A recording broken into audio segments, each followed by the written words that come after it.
हरे कृष्णा। भगवत गीता अध्याय 15 पुरुषोत्तम योग। कौन है हम? कहाँ से आए हैं? कहाँ को जाना है? कभी तो ये सवाल आपके मन में भी आया होगा। अगर नहीं आया तो ये सोचने का विषय है कि किस तरह की जिंदगी में हम उलझे हुए हैं।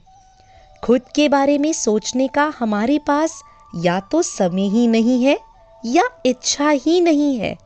और अगर हमारे मन में ये सवाल आया है तो भगवत गीता में भगवान इसी का उत्तर दे रहे हैं। तो आइए भगवत गीता का अध्याय 15 शुरू करते हैं। त्वमेव माता च पिता त्वमेव त्वमेव बन्धुश्च सखा त्वमेव त्वमेव विद्या द्रविणं त्वमेव त्वमेव सर्वं मम देवदेव। श्री भगवान् उवाच ऊर्ध्वम् उल्लम् अधः शाखम् अश्वत्थं परहुरव्ययम्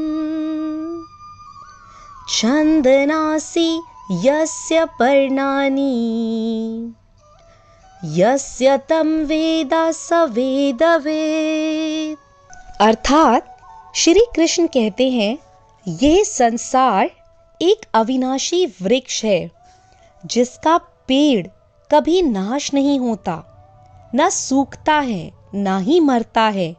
ये ऐसा पेड़ है जिसकी जड़ें ऊपर की ओर हैं और शाखाएं नीचे की ओर, तथा इस वृक्ष के पत्ते वैदिक स्तोत्र हैं। और जो इस अविनाशी वृक्ष को जानता है वही वेदों का जानकार है। जड़ें ऊपर की ओर हैं अर्थात मूल ऊपर है, यानी कि परमात्मा ऊपर है। शाखाएं नीचे की ओर से मतलब है कि प्रकृति नीचे है।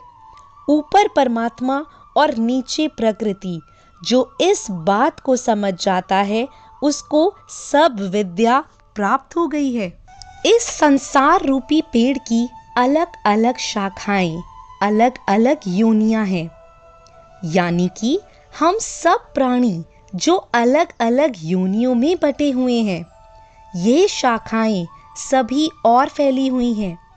इस वृक्ष की शाखाएं प्रकृति के तीनों गुणों के द्वारा विकसित होती है। जो नए पत्ते निकलते हैं वो हमारी इंद्रियों के विषय हैं। इस पेड़ की जड़ें जो नीचे की ओर जा रही हैं वो असल में बंधन है। इन्हीं जड़ों में सकाम कर्म करने वाले, यानी कि फल के लिए कर्म करने वाले बंधे रहते हैं। हर पेड़ की जड़ें नीचे मिट्टी में ही जाती हैं। शाखाएं चारों तरफ फैलती हैं, लेकिन संसार रूपी वृक्ष के वास्तविक रूप का अनुभव इस संसार में नहीं किया जा सकता, क्योंकि ना तो इस पेड़ का कोई आदि है और ना ही कोई अंत। अगर हम लोभ, मोह और बंधन को तोड़कर वैराग्य की अवस्था में आए तो इस पेड़ को काट सकते हैं। कहने का अर्थ है कि अगर हम प्रकृति के 3 गुणों से बच पाएं तो इस पेड़ का अनुभव कर सकते हैं। वैराग्य यानी निष्काम कर्म में सब कुछ समर्पित कर देना। वैराग्य रूपी हथियार से प्राणी संसार रूपी वृक्ष को काटकर प्रभु तक पहुंच सकता है। और एक बार प्राणी प्रभु तक पहुंचने के मार्ग पर आ जाता है तो फिर कभी वापस नहीं लौटता। श्री कृष्ण कहते हैं कि जो मनुष्य मान, प्रतिष्ठा और मोह से मुक्त है और जिसने उन मनुष्य की संगति को त्याग दिया है जो सांसारिक विषयों में लिप्त हैं, ऐसा मोह से मुक्त हुआ मनुष्य ही उस अविनाशी परम धाम को प्राप्त होता है। श्री कृष्ण सांसारिक वृक्ष को काट परम धाम प्राप्त करने की बात कर रहे हैं। क्या है ये परम धाम?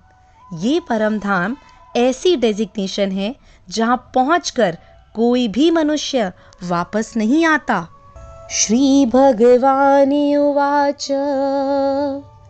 ममेवांशो जीवलोके जीवभूतः सनातना मनःष्ठानि इन्द्रियाणि प्रकृतिस्थानि कर्षति।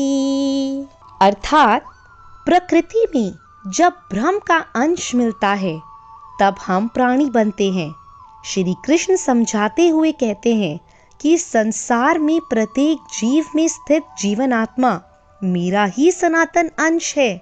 हर एक प्राणी में ब्रह्म है और ये सब प्राणी अपने मन सहित 6 इंद्रियों के द्वारा प्रकृति के अधीन होकर काम करते हैं। जो प्रकृति के 3 गुण हमसे करवाते हैं वो हम करते हैं, यानी कि करने वाली प्रकृति है, हम नहीं। जब तक हमारे शरीर का जीवन है उसमें आत्मा रहती है।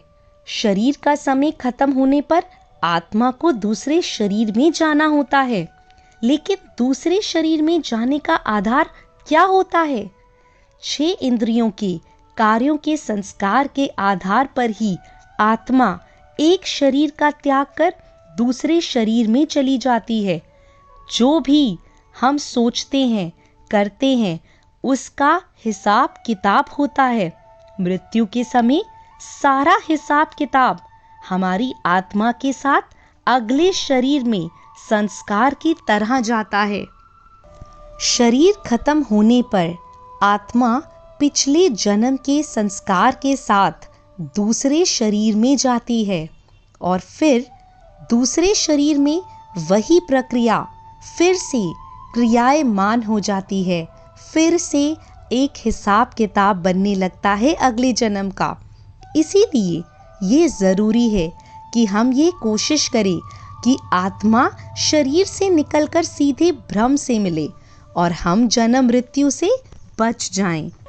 जीवन आत्मा एक शरीर से दूसरे शरीर में पिछले जन्म के संस्कार लेकर आती और जाती रहती है।